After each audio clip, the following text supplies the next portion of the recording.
60 से 90% तक एनरिचमेंट करेगी, और 60 से 90% एनरिचमेंट का सफर बहुत कम होता है, छोटा होता है, पर उसके बिना एटम बॉम्ब नहीं बनता, ये भी पक्की बात है। So America got the facility decimated, Trump का मिडनाइट हैमर काम है, पर क्या ये इजराइल के ईरान के न्यूक्लियर प्रोग्राम को खत्म कर पाया? आंसर है नहीं, क्योंकि न्यूक्लियर प्रोग्राम तब भी चलता रहा, इन्होंने बहुत नीचे छुपा दिया था कहीं बंकर्स में, जो न्यूक्लियर फैसिलिटी के अंदर है यूरेनियम छुपा दिया था।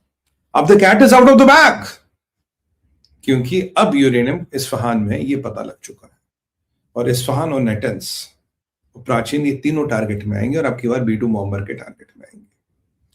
अब Marco Rubio and JD Vance are not happy with the negotiation. Trump कुछ भी नहीं बोले, ट्रंप की कोई प्रतिक्रिया नहीं, बट ट्रंप इज फ्यूमिंग, क्योंकि ये रोज बदमाशी का काम कर रहे हैं। पर आज अमेरिकनों के हाथ सोने की चिड़िया लग गई है, they know where to hit now. B2 bomber से इजराइल को भेजना, कहां जाना। अब अमेरिका ने क्या किया, दो चीजों पे बात करेंगे, जो हमारा सेकंड अध्याय है। तो uranium decode, फर्दो, picture is clear. What is America doing and what has America done, उस पर बात करेंगे। देखिए, सबसे पहली बात जो है, ये जो F-22 को इजराइल की मिलिट्री बेस पे उतारा गया है, ये जो वहां देखे गए, चाइनीज एक फर्म ने पिक्चर भी रिलीज की है कि भाई ये F-22 से क्यों डरता है दुनिया। F-22 जब उड़ता है, after taking a certain height and all, it has some future, जिससे आप इसके इंजन बंद कर सकते हो, जिससे आप ये कुछ due to wind tunnel design और some glide features, it can go to big distances even with engines off, इसका ट्रांसमिशन ऑफ कर सकते हो, सुपर स्टेल्थ है। मैं आपको हमेशा से कहता रहा हूँ, F-22 में वो फीचर्स हैं जो F-35 में नहीं, F-35 कुछ नहीं इसके सामने। F-22 को इजराइल के मिलिट्री बेस में जो आज 12 देखे गए हैं, तो इसका मतलब they are the ace attack of attack jets which will be use for attack, और ये एयर टू एयर और एयर टू ग्राउंड अटैक भी करता है। इससे ऊपर अमेरिका के पास कुछ नहीं है। Best of the best they have is F-22। एक तो ये एस्पेक्ट है। और अगर हम ओमान के विदेश मंत्री की बात माने, मीटिंग अच्छी गई। ईरानी तो हमेशा कहते हैं मीटिंग में इंशाल्लाह माशाल्लाह बहुत गई, टेंशन है, उन्हें तो टाइम वर्क करना, उन्हें क्या फर्क पड़ता है, झूठ बोलना, हाल तक क्या करना, टाइम खरीदना। इसलिए अगर उन्हें हफ्ता और मिल गया तो उनके लिए तो मीटिंग अच्छी है, उन्हें क्या फर्क पड़ता है। भाई अमेरिका बेवकूफ बन गया, टाइम दे रहे हो आप, उन्हें तो कोई फर्क ही नहीं पड़ता। अब यहाँ ट्रंप ने ऑर्डर किया है स्कॉर्पियन फोर्स की deployment. What is scorpion force? Scorpion force क्या एक नया वेपन है, क्या एक नई टेक्नोलॉजी है, और या कोई नया गेम चेंजर है? What do you understand with scorpion force? Anybody wants to try from the audience? What is scorpion force? Well, I can wait for a few seconds if you want to try. Scorpion force क्या है? What is this deployment, और उसका relevance क्या, मैं आपको बताऊंगा। ये बड़ा इंपॉर्टेंट डिप्लॉयमेंट है स्कॉर्पियन फोर्स। F-22 क्या है, इसकी स्पेशलिटी क्या है, क्या कर सकता है, मैंने बता दिया। तो what is the importance of scorpion force, और इसका डिप्लॉयमेंट क्यों हुआ है? मुझे लगता कोई SPG फोर्स नहीं जी, नो इट्स नॉट SPG। 2-3 और ले लेते हैं ताकि आपको भी नींद ना आए ना शाम का समय। मैं तो गर्म पानी अपना पी रहा हूं। नहीं, SPG नहीं है। It's a very elite tool, it's a very elite technology uranium लेने के लिए, टू एलिमिनेट खमीनी। और somebody more, couple of tries more, 2 try और कर लेते हैं। पैरामिलिट्री फोर्सेस नहीं, नथिंग लाइक हॉट वाटर। मुल्ला टाइम कर रहे हो लाइक मार्कोस? नहीं, अब मैं बता देता हूं, चलिए। For the first time I got it got futuristic weapon, suicide drone force, exactly। ये हमारे अजय साहब ने डिकोड कर लिया, जय साहब ने। स्कॉर्पियन फोर्स अमेरिका का एस ड्रोन सिस्टम है, मल्टीपल ड्रोन रेजिमेंट्स हैं, जो ट्रंप ने कल की मीटिंग के बाद डिप्लॉय करने का आदेश दे दिया। यानी कि कल की मीटिंग एज पर अमेरिका और एज पर अमेरिकन स्टैंडर्ड्स अच्छी नहीं गई। तो ये जो बोल रहे हैं कि मीटिंग बड़ी अच्छी रही, इंशाल्लाह माशाल्लाह ड्रिल होने वाली है, वो कुछ नहीं होने वाला। क्योंकि मार्को रूबियो ने वो ओमान वाले को बुला लिया, कहता भाई तू जरा यहाँ तेरे से बात करनी है, और ट्रंप ने फर्स्ट टाइम ऑर्डर दिए इस रेजिमेंट या इस बटालियन को डिप्लॉय करो। इसमें अमेरिका के डिजाइन करे हुए ड्रोन से एक ड्रोन $35,000 का है। ये ड्रोन्स अभी दिसंबर जनवरी में इन्होंने गल्फ में टेस्ट किए, इन्होंने वेनेजुएला में टेस्ट किए, और इन्होंने काफी जगह टेस्ट किए।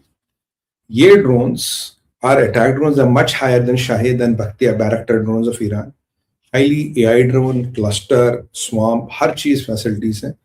इन ड्रोन्स को डिप्लॉय कर दिए गए। इन ड्रोन्स के माध्यम से सॉफ्टनिंग ऑफ टारगेट्स होगी, यानी कि जहां जहां ईरान के टारगेट्स है, जो जो स्ट्रेटेजिक लोकेशन है, उनको सॉफ्टन किया जाएगा इससे।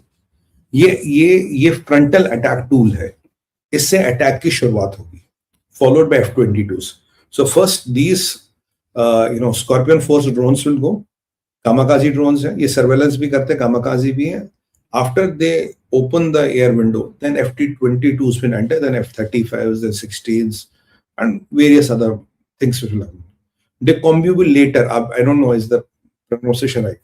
ये और वेपन है जिसको वेनेजुएला में यूज किया गया, जो ह्यूमन ब्रेन के साथ मोस्ट प्रोबेबली इंटरफेयर करता है, and humans become zombies. They are not able to fire. They are not able to do. It's a weapon which plays with the human brain. तो आपको एक भ्रम में डाल देगा। मान लीजिए कोई मायावी वेपन है, अगर मैं आराम समझूं, तो उसको भी यूज किया जाएगा। तो अमेरिका अपनी रणनीति बना रहा है, क्योंकि ट्रंप का और अमेरिकन का बिल्कुल एक गेम प्लान है, लंबा नहीं खींचना, रशिया यूक्रेन नहीं करना, जाना फटाफट काम करना, मुल्ला जी को निपटाना है, ऊपर भेजना है सबको, और एक नई सरकार बनानी। ये बिल्कुल सिद्ध है, अमेरिका का मूड है नई सरकार बनाने का, क्योंकि इजराइल लेस देन नई सरकार कुछ नहीं मान रहा है। कह रहा साहब नई सरकार बनानी पड़ेगी, नई सरकार नहीं बनाओगे तो कुछ फायदा नहीं होगा, ये तुमसे सब बेवकूफ बनाएंगे, they are buying their life insurance, ये कल को इससे बड़ा फोर्स इकट्ठा करेंगे। और अभी यूरेनियम भी अभी भी इंटैक्ट है, तो और ये सेंट्रीफ्यूज कई जगह लगाना मुश्किल नहीं हो रहा है। आपको मैं बताऊं, ये जो पहला 60% वाला एनरिचमेंट है, इसमें बहुत टाइम लगता है। 60 से 90 वाला कुछ हफ्तों में आप कर सकते हो, मात्र हफ्तों का गेम है ये। तो Iran technically is very near to making a nuclear bomb. CM-302 missile भी आ गए, बैलिस्टिक टेक्नोलॉजी को इंप्रूव कर रहे हैं। तो बहुत जल्दी ऐसी परिस्थिति आएगी, इनके पास वो बम होगा और वो मिसाइल होगा, ICBM होगा, जो अमेरिका के साथ जा सकता है। It's becoming a reality. और अगर यूरोप थ्रेटेंड है, इजराइल तो बाय डिफॉल्ट थ्रेटेंड है, तो यूरोप भी इनसे थ्रेटेंड है। ये जितना ये गेम खेल रहे हैं मुल्ला बिरादरों के साथ, ये सब बेवकूफ बना रहे हैं America, and America also knows ये बेवकूफ बना रहे हैं, but America is also getting its act ready. तो स्कॉर्पियन फोर्स का डिप्लॉयमेंट एक चीज बताता है कि Trump doesn't trust all this, और अगर मीटिंग के बाद बोला है तो अटैक की तैयारी और भी बढ़ गई है, और भी अग्रसर हो गई है। This is a very important point. So there is no way attack is not going to happen. F-22 discombobulator जो वेपन है उसकी बात करें।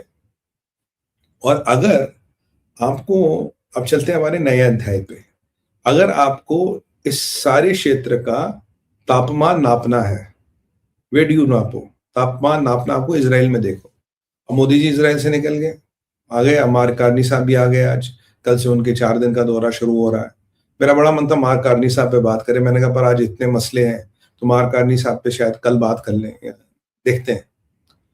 पर वो तो 4 दिन भी रहेंगे, तो बात करने का कोई भी समय मिलेगा। बट ये जो इजराइल में अमेरिका के एम्बेसडर साहब हैं, उन्होंने पहले बवाल मचा दिया ग्रेटर इजराइल का नारा देख के कि सारा अरबी इजराइल का, भैया बाइबल में तो ऐसा ही लिखा है।